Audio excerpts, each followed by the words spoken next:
এই জীবনে অনেক ধরনের গাছই দেখেছি, লজ্জাবতীও দেখেছি, যেটা স্পর্শ করার পর একদম মনে হয় লজ্জা পেয়ে পাতাগুলা কুঁকড়ায়া যায়।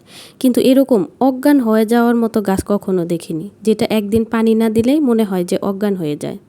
দেখতে হুবহুব থানকুনি পাতার মতো, কিন্তু এই গাছের নামটা আমি ভুলে গেছি। কিন্তু একদিন পানি না পেলে এই গাছটা পুরো অজ্ঞান হয়ে যাওয়ার মতো অবস্থা হয়। হ্যালো এভরিওয়ান, আসসালামু আলাইকুম। কি অবস্থা সবার? আমি খেলনা নতুন আরেকটা ডেইলি ব্লগে সবাইকে ওয়েলকাম জানাচ্ছি।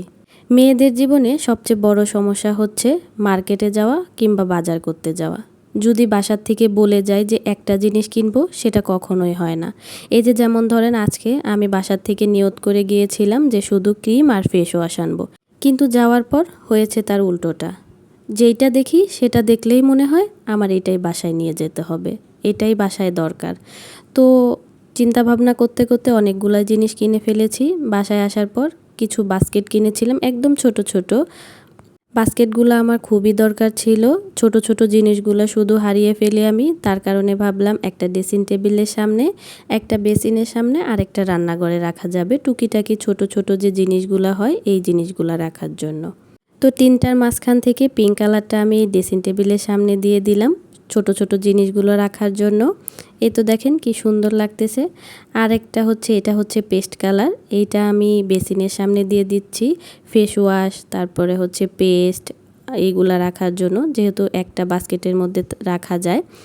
আরেকটা হচ্ছে ইয়েলো কালার মানে হলুদ কালার, এটা আমি দিয়ে দিচ্ছি রান্নাঘরে।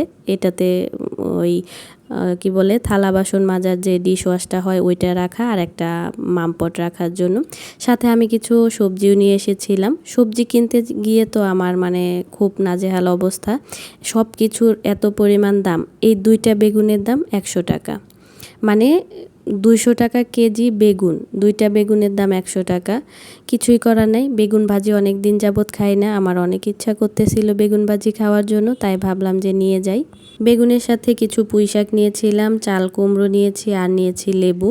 আজকে বেগুন ভাজি হবে চাল কুমড়ো দিয়ে, তারপরে চালের গুঁড়ে দিয়ে চাক ভাজি আর পুঁই শাক ভাজি। মাছ মাংস কিছুই রান্না হবে না।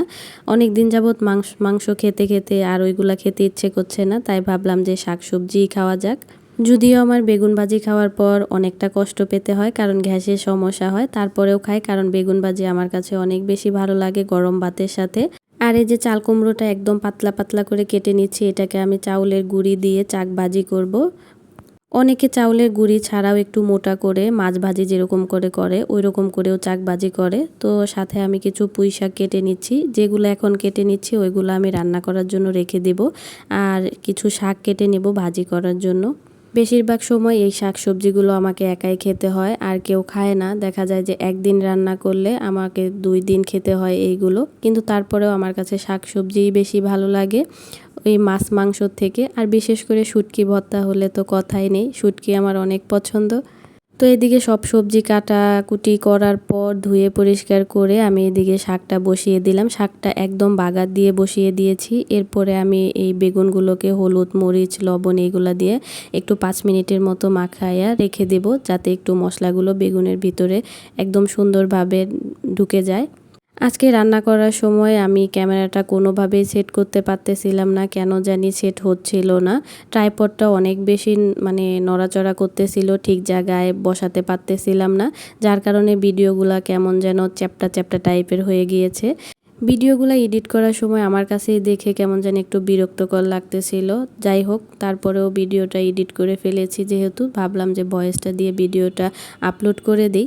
তো আপনাদের কাছে ভিডিওটা কেমন লাগলো সেটা কিন্তু অবশ্যই কমেন্টে জানাবেন। তো শাক ভাজি করার পর এইদিকে আমি বেগুনটাও ভেজে নিচ্ছি, আর বেগুনটা ভেজে রেখে চাকগুলো ভাজবো, কারণ যেহেতু বেগুনটা ঠান্ডা হলেও খাওয়া যায়, চাকগুলো একদম ঠান্ডা হলে খেতে ভালো লাগে না, এগুলো মুচমুচে থাকলেই বেশি মজা লাগে।